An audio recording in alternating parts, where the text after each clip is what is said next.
بسم اللہ الرحمن الرحیم۔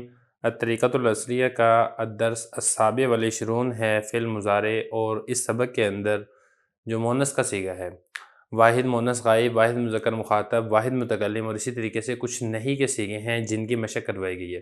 صیغے تو پہلے بھی گزر چکے ہیں، لیکن یہ جو سبق ہے اس میں انہی صیغوں کی دوبارہ مشق کروائی گئی ہے تاکہ بات مزید پختہ اور اچھے طریقے سے یاد ہو جائے۔ پہلا جملہ دیکھیں، فاطمہ تقول، فاطمہ کہتی ہے میں شاگردہ ہوں۔ انا فی الفصل، میں درسگاہ میں ہوں۔ آخذ الکتاب، میں کتاب پکڑتی ہوں۔ اقوم من مکانی، مکان جگہ کو کہتے ہیں، یا ضمیر واحد متکلم کی ہے، اپنی جگہ، میں اپنی جگہ سے کھڑی ہوتی ہوں۔ وامشی الی الباب، اور میں دروازے کی طرف جاتی ہوں۔ افتح الباب، میں دروازہ کھولتی ہوں۔ واخرج، اور میں غرفہ کمرے سے نکلتی ہوں، اور میں گھر کی جانب جاتی ہوں۔ تو یہاں پہ دیکھیں، پہلے فاطمہ کا ہم نے تذکرہ کیا، فاطمہ موجود نہیں ہے تو ہم تقولو غائب لے کر آئے ہیں۔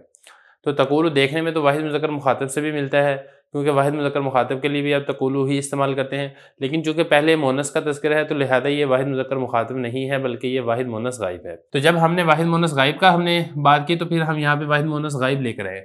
اب وہ جو فاطمہ ہے، فاطمہ سارا کچھ اپنے بارے میں بتا رہی ہے، تو پھر یہاں پہ وہ سارے کے سارے اس نے متکلم کے صیغے استعمال کیے ہیں، اور آپ کو معلوم ہے کہ متکلم واحد چاہے مذکر ہو چاہے مونس ہو، لکھنے کے اندر دونوں میں کوئی فرق نہیں ہوتا ہے، تو لہٰذا سارے کا سارا بالکل ویسے ہی ہے جیسے آپ واحد متکلم مذکر کے بارے میں پڑھ چکے ہیں۔ مثال کے طور پہ یہاں پہ انا ضمیر ہے، یہاں پہ آخذ واحد متکلم، اقوم واحد متکلم، امشی واحد متکلم، افتح واحد متکلم، اخرج واحد متکلم، اور اذهب واحد متکلم۔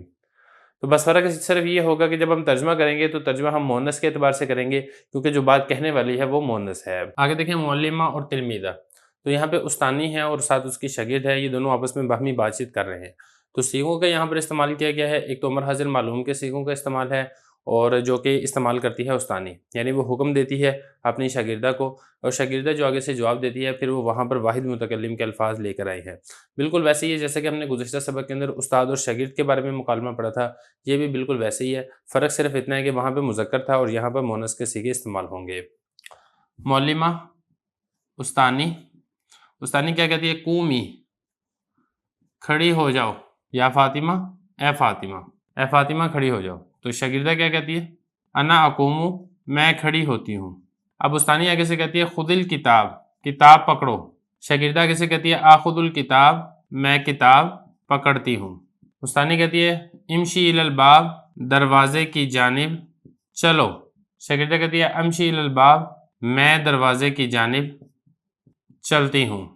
استانی کہتی ہے اخرجی من الغرفہ، غرفہ کمرے کو کہتے ہیں، کمرے سے نکل جاؤ۔ تو شاگردہ کہتی ہے اخرج من الغرفہ، میں کمرے سے نکلتی ہوں۔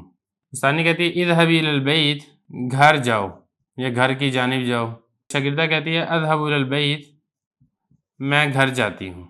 اب ان سارے اگر آپ صیغوں میں غور کریں گے تو جہاں جہاں پر معلمہ ہے، استانی ہے، وہ امر کا صیغہ ہے، قومی، کھڑی ہو جاؤ۔ تو جب ہم نے مذکر پڑھا تھا تو ہم نے پڑھا تھا قم، واحد مذکر کو اگر آپ حکم دیتے ہیں، لیکن اب امر حاضر میں اگر آپ مونس کے بارے میں بات کرتے ہیں تو پھر آپ قم نہیں کہیں گے بلکہ آپ کہیں گے قومی، قومی کھڑی ہو جاؤ۔ اسی طریقے سے استانی کہتی ہے خودی، وہاں پہ ہم نے پڑھا تھا خود، خود استعمال ہوتا ہے واحد مذکر کے لیے امر حاضر میں، اور خودی استعمال ہوتا ہے واحد مونس کے لیے امر حاضر میں۔ تفصیل میں یہاں پہ نہیں کروں گا کیونکہ یہ جو مسئلہ ہے اصل میں صرف کا مسئلہ ہے، صرف کے بارے میں ہماری مکمل پلے لسٹ موجود ہے علم صرف، اس کے اندر میں نے یہ ساری تحقیق کی ہوئی ہے، وہاں سے آپ دیکھ سکتے ہیں۔ اسی طرح استانی کہتی ہے امشی، تو وہ جب ہم نے مذکر کا پڑھا تھا وہ بھی ایسی تھا امشی، بس فرق یہ ہے کہ یہاں پہ آخر میں یا ہے، اس کے آخر میں یا نہیں تھی۔ اسی طرح استانی کہتی ہے اخرجی، یہاں پہ بھی آخر میں یا ہے تو یہ بھی امر کا صیغہ ہے، شاگردہ کو حکم دیا جا رہا ہے۔ اسی طرح اذهبی، یہ بھی امر کا صیغہ ہے۔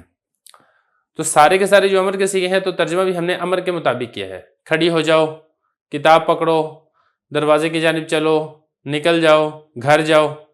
اور جو شاگردہ ہے، تلمیذہ ہے، وہ جو کہ اپنے بارے میں بتا رہی ہے لہذا وہ واحد متکلم کا لفظ استعمال کرے گی، ضمیر بھی واحد متکلم کی مذکر کی طرح، صیغہ بھی مذکر کی طرح واحد متکلم والا۔ آخذ الکتاب، اسی طرح امشی الی الباب، اخرج من الغرفہ، اذهب الی البیت۔ تو یہ آپ نے خیال رکھنا ہے کہ کون کون سے سیغے مذکر کے ساتھ ملتے ہیں اور کون کون سے سیغوں میں فرق ہے۔ صرف متکلم ہی ملتا ہے یا اسی طریقے سے جو غائب ہے مؤنث غائب کا اور مذکر مخاطب کا یہ والے سیغے بھی آپس میں ملتے ہیں۔ تو سیاق و سباق دیکھ کے آگے پیچھے دیکھ کے پھر آپ نے ترجمہ کرنا ہے، چاہے آپ اردو سے عربی میں کریں یا عربی سے اردو میں کریں۔ کچھ جملے ہو چکے ہیں، کچھ جملے ہم انشاءاللہ اسی سبق کے دوسرے پارٹ میں پڑھتے ہیں۔